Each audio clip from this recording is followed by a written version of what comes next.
When we are finding volume, we do length times width times height, and that equals the volume. So if we are given some of the dimensions, we need to undo it by dividing and dividing. So if we would multiply to find it, if we're given the volume, we do the opposite, which is divide. So there's two ways that you can do this. So we have the total volume here. You can put these together and you can do 7 times 3, which is 21. And you can divide one time by 21. So we could do 168 and you can divide that by 21. Or if you don't want to divide by 21, you can do two separate problems.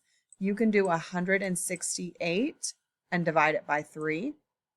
And we can take this answer and then divide it by 7. And it won't matter which one you do first. So you can either, right, see 3 times 7 is 21. You can do one problem, or you can break it up into 2. So I'm going to do this two-way, just since I know my 3s and my 7s better than my 21s.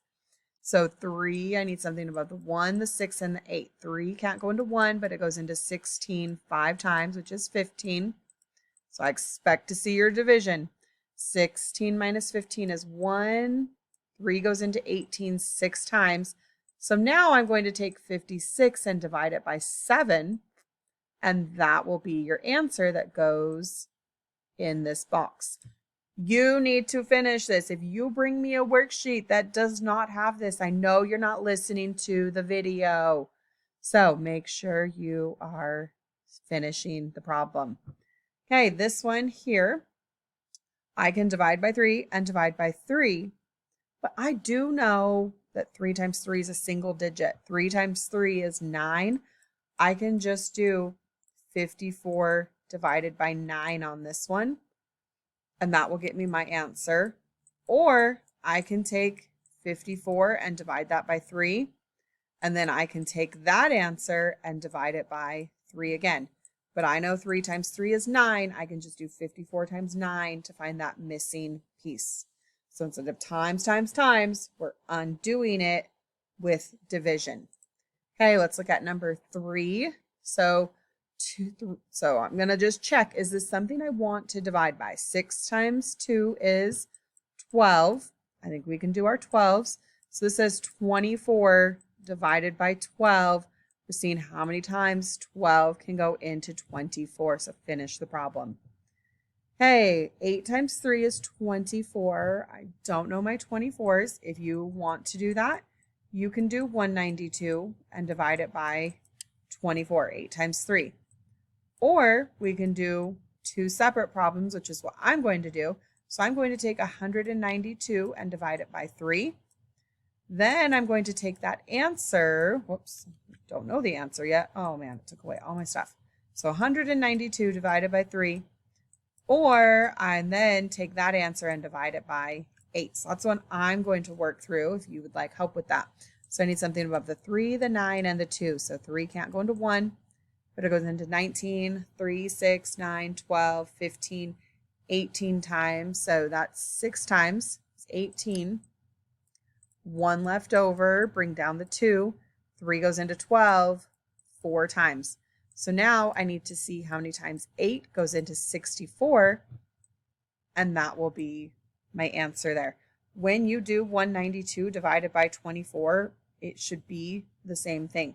So we're just breaking it down piece by piece. If it's a harder problem, if it's an easy enough problem, we can just times, then divide. Okay, this one here we have 112. 8 times 2 is 16. So if you would like to, you can take 112 and divide by 16. I don't want to think about my 16 times tables, so I'm going to take 112 and divide it by 2. So you're going to find that. Then take that answer here and divide it by 8 to get your final answer. So divide it by 2. Take that answer, divide it by 8 will be your final answer.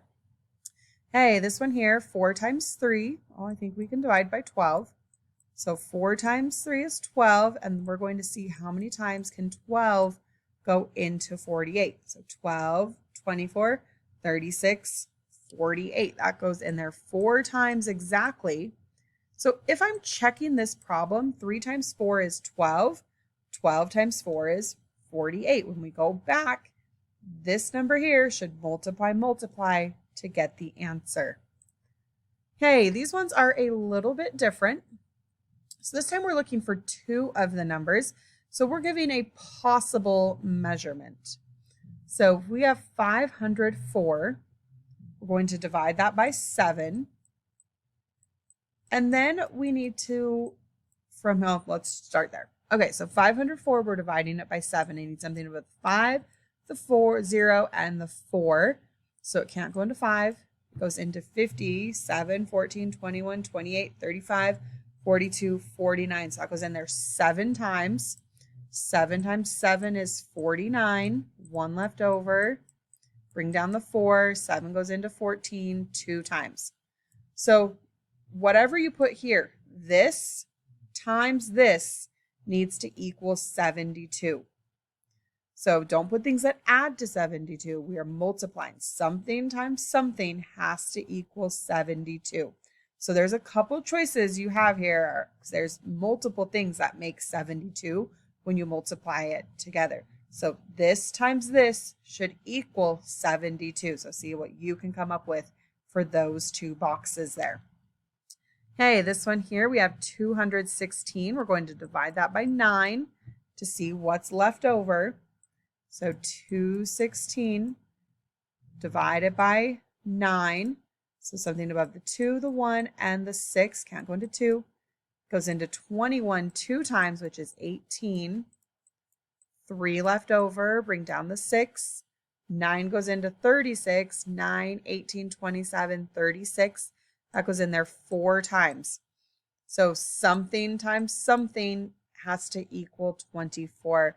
You have, again, several options, right? It says find a possible answer here. So we have lots of choices, but this number times this number needs to equal 24. So then 24 times 9 is 216. Hey, make sure you have your work and you have finished the problems and have your answers.